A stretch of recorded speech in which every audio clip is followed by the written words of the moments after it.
Hey, yo, what's going on, guys? It's your boy Tez back at you with another Digimon episode review, discussion, breakdown, whatever you want to call it, for Digimon Adventures episode 31. But I'm just going to start off saying I told you that the Lopmon who was in the last episode that looked slightly confused was indeed our dear Cherubimon, or Caribimon as they like to say it. But, when you know, no point me gloating. But first and foremost, I'd like to thank you all for the last video that I put out. It was received pretty well, so I'm gonna work towards a goal this year of hitting the page to 500 subscribers if we can get that. If you like the content, like always, like, subscribe, share it, tell your mama, tell a friend, and let's keep it pushing. So War Greymon's awakening basically caused this Lopmon to recall its ancient memories, which, we knew it was going to be the Holy Digimon, or more so, I knew it was going to be the Holy Digimon, because it's kind of not too hard. If you know your Digilore, you just know. And side note, I thought the Lopmon's voice actress was pretty fire. Like, I don't generally like a lot of voice actresses or actors, and I can't really recall or distinctively name any, as far as, because I watched subs, not dubs, but this one was probably on par. I'm like, okay, I'll never forget this voice. It's kind of like when you hear Goku, Frieza, so on and so forth. Like, they're really distinct. Luffy, Naruto, like, they're really distinct. So that caused her to awaken. Her powers actually began to surge, and we see this randomness of other holy like Digimon, and even a dark Digimon actually being able to feel her awakening. So it was Patamon, Kyrie, Skull Knightmon, and I was confused as to why Skull Knightmon would feel it, but I was even more confused as to why Kyrie would feel it. But at the same time, I have to remember she is the Digidestin of Light, so it kind of makes sense. It's not too far-fetched for that to be something that she could actually feel out, because her and TK this time around are really tied to the digital world in the most unfathomable way. So then she begins to tell Tai and Sora who she was more so in the past, kind of explaining what took part in the ancient war. We already kind of knew some of this, but she just wanted to further rehash this. And then we see Agumon de-digivolve due to hunger, which I thought was a funny thing, because back in the day in the original series, we always saw how much food was an important role in them, sustaining or maintaining their digivolutions, more so unlike this time around where we're kind of not sure, though it does still take a lot of energy for them to digivolve, but we haven't seen them really play much into, like, oh, they really need to eat, because that was a heavy thing back in the first bit of the Digimon Adventure show. If them dudes weren't eating, if they weren't putting food in their bodies, in addition to getting the knowledge or courage or whatever their crest representation energy from their partner, it was damn near impossible for them to do any kind of fight. So, it makes sense. Agumon de-digivolved, and then Lopmon also clues us in on the meaning of the Black Lightning, which I thought was pretty cool. The Black Lightning is an indicator of a new darkness which is upon them. And then Tai and Sora re-explain the info that they gained from the ancient Digimon with the white wings, who we found out was Valdramon from Lopmon, which is like, okay, so we finally got a name for this Digimon.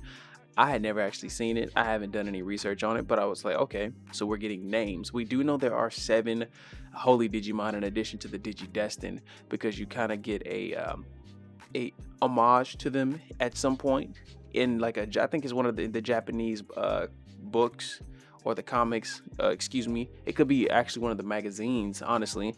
You see the silhouettes of all the Holy Digimon, and you could make out Serafimon, Cherubimon, my apologies, Ophanimon, and a few others that I don't know the name of, and of course one we know now being Valdramon.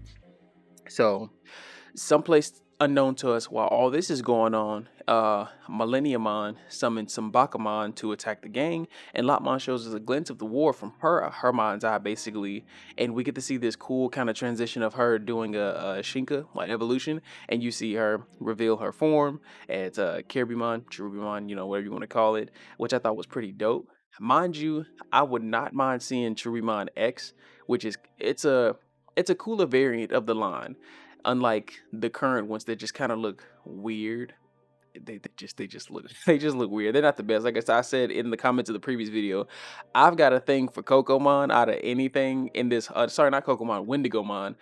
Just from the second movie, like, that's probably my favorite evolution for Lopmon. I don't care for anything else. Let's just go Lopmon, and then we'll just stay at Wendigomon. I don't even need Antilamon. We can just leave that alone. So it was pretty interesting to see, like, Cherubimon was like, she had them boys with her. Like, she was like, we going, if it's going down, we're gonna put in work. And I'm pretty sure she did put in work. So we see that the group's fighting a fully digivolved Millenniumon, or I believe that's Millenniumon's final form when it's not inside the crystal, when it's sorry, broken free from the crystal. And then we get the confirmation that, Ophanimon, Seraphimon, Wargreymon, Metagarurumon, Vikemon, Phoenixmon, Rosemon, and my boy Hercules Kabuterimon all will be there in the final fight. But this was the thing that also caught me off guard, and it caught Ty off guard too. Certain Digimon are still silhouetted because they haven't been shown yet. Some you can make out more easily. You could see Metagarurumon pretty clear. So we know Matt's probably coming up next in one of these episodes to actually see his partner and him go through their trial and get a Digivolution. And then I believe further to that, we could make out Phoenixmon a lot clearer than everyone else. You could barely see Vikemon, you couldn't see Rosemon or Hercules Kabuterimon. So I'm wondering if at any point that kind of plays a role into who or how they will receive the Mega Evolutions coming up next. But we know, of course, Ty and Matt always are first, and then Sora hopefully next after that. Who's to say? But Ty also noticed something when they were in that world. Like, there was another partner or another holy Digimon. Yo, I'm tongue-tied today, guys. It is terrible. A holy Digimon, but he wasn't sure who our partner may be. But I think he kind of pieced two and two together that it could just more than likely be Kairi. And of course, we know that it's Kairi, but he doesn't know that. And the Bakumon continue their attack, and we get our new baddie of the episode, which is Metal Phantomon, the evolved form of Bakumon. I like everything that they show us every single time. Like, I always get something from, this was when the old show, this was in the current show. Like, it can't not be nostalgia for me because it's always just nice to see what I've seen previously. And I don't think we saw Metal Phantomon at any point. Maybe in like Frontier. I want to say he showed up in Frontier, but I could be completely inaccurate about that. But we also get the information back in the real world that the satellites in space are about to crash into, you guessed it, back in Tokyo. Like, Tokyo just can't catch a break. They are still in the heart of all this danger. And then we realize that the actual energy that's being gathered is coming from, Millenniumon's like pulling or working in the background to cause all this, because it needs that energy to revive itself, because on the Eternal Surface, basically where the remains of its body are left from the war, everything that's happening is being pulled at Millenniumon's will. It could have grabbed it from anywhere, but Tokyo just seems to be the place it wants to go. And then out of nowhere, we get this next big baddie, our third mega, Gokumon, which is the evolved form of Metal Phantomon. And I'm just like, Gokumon? Really? Gokumon, really? I was like, you know what? I'm just gonna leave it alone. And he that one Phantomon was like, nah, bro, y'all ain't finna whoop on me like this. I got something up my sleeve. Let me get hit with a little bit of this dark lightning and slide evolution. Boy, we going in. We are going in. But the other Metal Phantomon are basically trying to get rid of Lopmon, and Sora and Biyomon are trying to help. And Lopmon's trying to awaken something that I thought it was gonna be like a Shakuamon, because it looked like Shakuamon, kind of this weird thing that was just left in the dirt, in the ground. And I was completely wrong, because we find out what it is later. So while all that's happening, while Ty and Metal Greymon appear to be having like a hard time against Gokumon, nothing seems to be going right. But in true main character fashion, with strong will and courage in hand still, Wargreymon reappears and he makes it do what it do. Like always, it's just gonna be that way. So we also see the Digimon that Lopmon was trying to awaken, which was Commandomon, or Commandomon, I think that's how you pronounce it. I could be completely wrong. I'm always gonna say that, just get used to hearing me say that. I don't ever plan to be perfect. I'm not gonna be perfect. But it was a dog-like Digimon. It's basically like it was a shuttle. It looked like a more land version of Locomon, which I wouldn't mind seeing Locomon again. I kind of missed that. Locomon was pretty dope. If anybody knows, you know. And they basically set out across the rest of the world to rescue the rest of the Digidestined with everybody. We do get confirmation from Lopmon that Ty's sister is basically the seventh Digidestined, because if there was one more holy Digimon, these two play a key part in it, the same way they did originally in the franchise. Angemon and Angelomon shooting the arrows into the hearts of the loved ones, and boom, we get our mega evolutions. Not this case. Not this case this time around. They'll be able to mega evolve without this. The whole squad will be megas, you know what I'm saying? They won't need this. But I'm still bitter, bro, because I still miss my Otismon. I don't like my Otismon, but I miss my Otismon. Same way I miss Metal Edamon and Edamon. Okay, maybe not Metal Edamon. Zudomon took him out, which was really sad. Like, really sad. Zudomon took him out. But Zudomon's my boy. That's neither here nor there. So yeah, we're getting closer and closer to Kairi and Gatomon being united. And I'm just wondering, like, it's 66 episode, guys. What else is gonna happen? Is the real world gonna ever not be in Doom? Are we ever gonna see anybody other than one of the main characters take the spotlight in like the most epic way? Because like I said, I really like Vikemon and Hercules Kabuterimon. I'm hoping that their mega evolutions, like the cinematics, are really dope. Like, they just have to be fleshed out and dope. It would be very disappointing if it wasn't.